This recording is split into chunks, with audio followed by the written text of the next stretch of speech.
Hi guys, this is Sharad Chandra and today let's see how to use face recognition to probably replace the biometric system.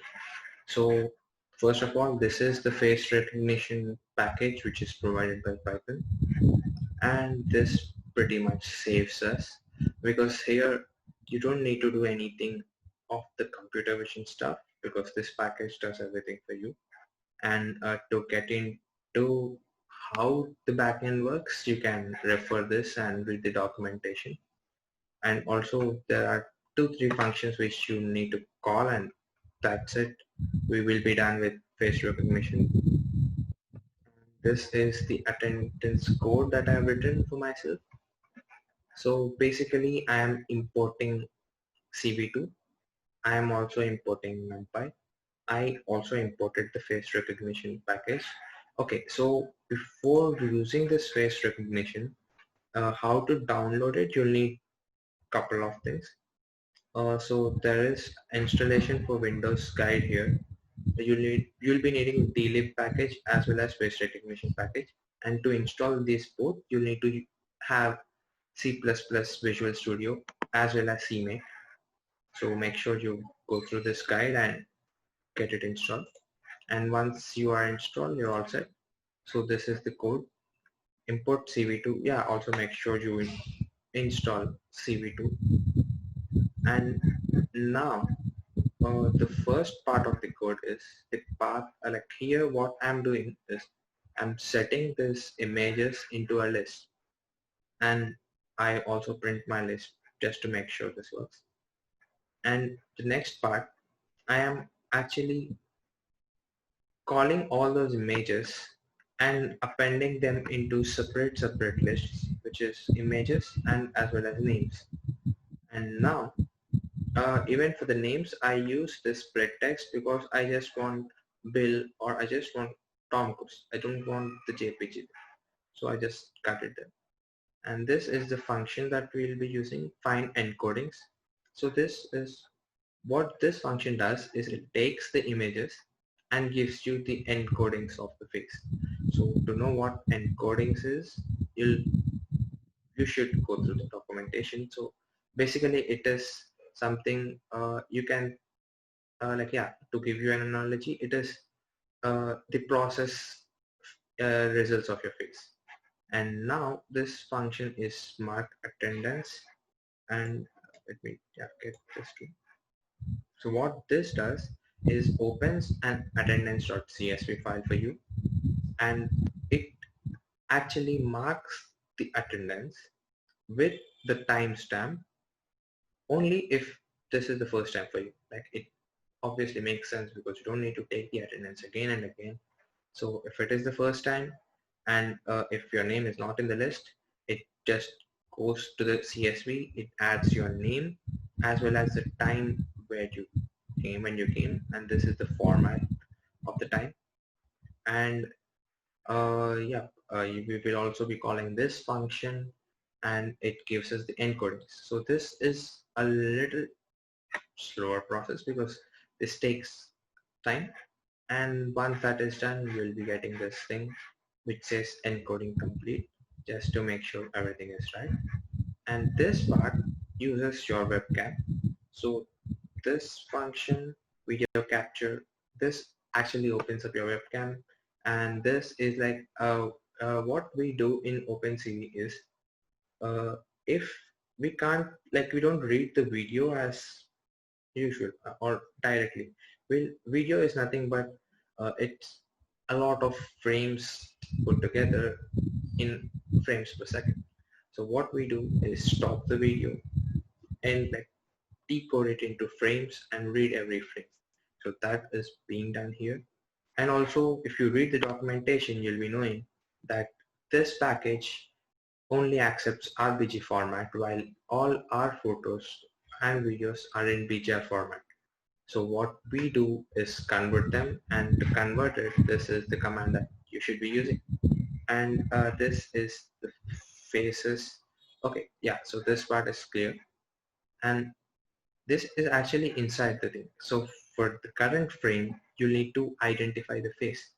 So for that, now you call your face recognition package and go into face locations of the current frame image.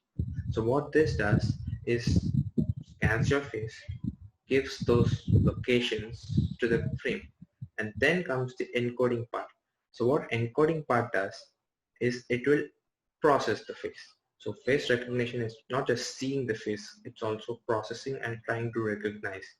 So understanding, like it's literally giving vision to the computer. And after this is done, you will be extracting in face encodings and face locations from the current frame of this and this. Yeah, so this is the thing. And now what you do is match. To match, there is again a function, compare faces.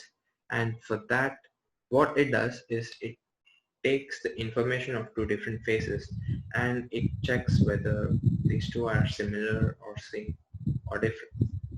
And the face distance is also a similar thing. It gives the distance of the two locations or faces, or in a way, more the number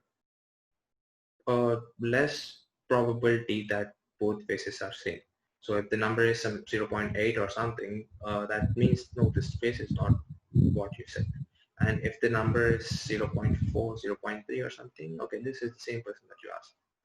And match index actually uses, okay, so what I did is argmin, it gives the distance of three faces in a list, or say if I have my data of 6 faces, it compares the distance with every photo of the image cell and gives us the information. And logically speaking, the lowest distance one would be actually the face that I'm looking for. So what this does is takes the minimum argument of all those things and gives the index of that. And now with this index, I can actually check, okay, whose face is this from this thing? And you match the index and name, you already have it in the thing. So this is like labeled data. This is the, this is not training it, but this is the labeled data which the model can refer to and check whose face do you want. And now comes the final part. You'll also need to draw a box around the face so that it looks nice, cool. And now this is the command. And okay, again, if you read the documentation, you'll be knowing these things because it doesn't directly give you coordinates, so it gives us this order. And now what we do is using that, we draw a rectangle in OpenCV, and this is how you draw a rectangle. And this is how you write the name around or somewhere near the rectangle. And yep, this is what you want. Okay, this is optional, but yeah, the weight key is also for just output purposes. And that's it for the code part. Let us run it. And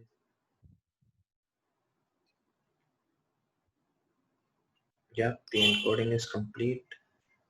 Hoping that it will work. Yeah. So what I do is I'll show this to the PC. Okay, it's slow because for valid reason. So it identifies that this is Bill Gates, which is awesome, which is just with this small amount of code you are able to do this thanks to the Python package and also thanks to the Python language itself. So this is what you do, and next let's try to identify someone else. So that is Gary V. Okay. Okay, this taking some time, it should not be. Yeah, this identified as Gary. Wow, super. And next let's try it with Jobs, Steve Jobs.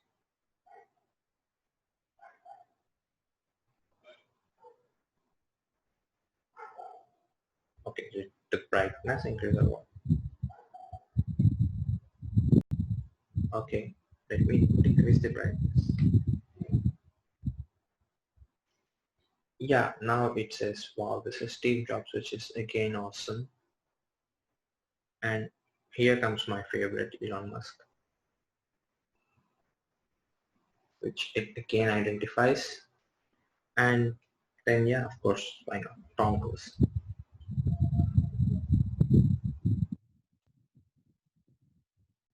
Yo, that is again awesome. And let's try with Virat Kohli again. And Eureka. So that is how this works. And it's very, very nice to see such results with such small code. So yeah, that's all for this thing. And okay, if you want to see, this is the Excel sheet that we created, and if you see, it also marked the time. uh, I already used this earlier this day, so the time is not very accurate, but yeah, this is how it works. And with this, I think we can like also try to replace age-old biometrics. So thank you guys, that is all for this. And this project, we call it as the attendance project. Sounds very weird, but